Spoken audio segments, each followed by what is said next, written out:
Welcome to the Salmon Runs YouTube. Enjoy the video.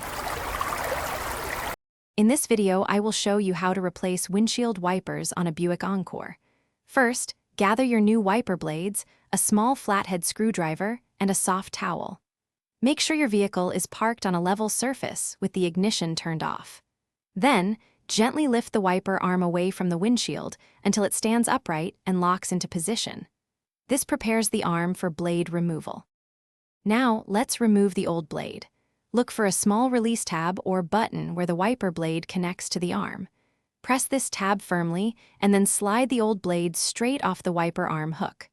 Once the blade is removed, carefully place a soft towel on your windshield. This protects the glass if the metal wiper arm accidentally springs back down. With the old blade off, it's time to install the new one. Take your new wiper blade and align its connector with the hook on the wiper arm.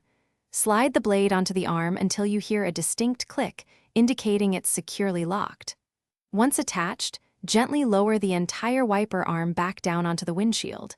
Ensure it rests flat against the glass. Now, simply repeat these steps for the other wiper blade on your Buick Encore. Once both new blades are installed, turn on your vehicle and test them with windshield washer fluid to ensure they operate smoothly and clear the glass effectively. Remember to replace your wiper blades every 6 to 12 months for optimal visibility. Also, be sure to check the description below for a link to the new Kindle Paperwhite and other great deals. Thanks for watching. Consider subscribing if we helped you.